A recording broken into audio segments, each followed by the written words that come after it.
Ladies and gentlemen, welcome to our first annual podcast. We'll be your host for the evening. My name is Oliver. And my name is Adam. Please enjoy.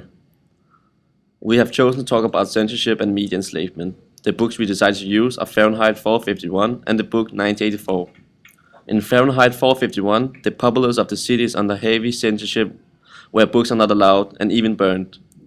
In 1984, they are under constant surveillance by the government and harassed by the propaganda where they look. In both of these fictional books, they are enslaved by the media. They do not control what they gaze upon. The common people do not understand what's wrong, and they're living in a life that was created by the government. It is a fake existence in life. In the book Fahrenheit 451, the word fireman has gotten a negative feel to it.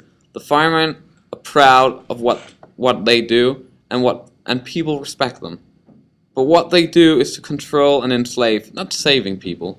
They even go out of the line and kill an old woman. In the book 1984, they're constantly reminded of Big Brother, who's watching. Big Brother is a familiar and friendly guy. He just wants to take care of you. Which, while really it reminds the common man of how he's always watched. He cannot turn off the television screen, and he cannot do anything about it. They are watching. So what do you think about the book Fahrenheit 451? How do you think it portrayed censorship in an urban environment? I think that the book Fahrenheit 451 is a great novel.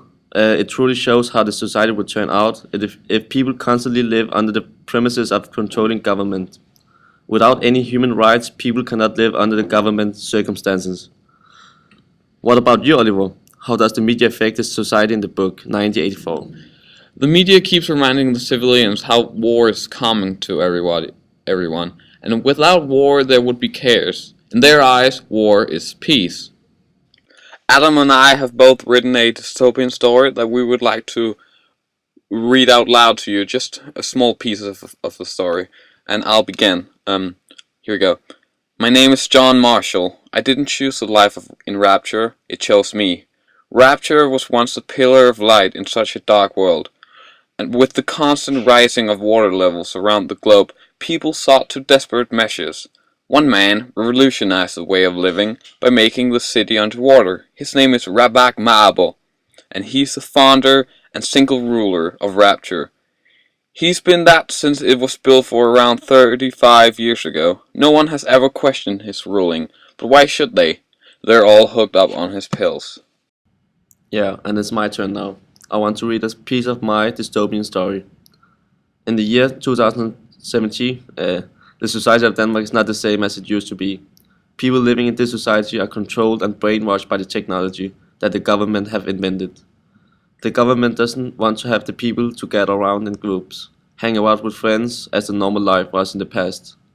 People should only concentrate about their education, which deals with technology, because the government wants to disseminate the technology so they could invent more harmful technology. That's it for today, folks. Turning next year, where we will talk about Yolo.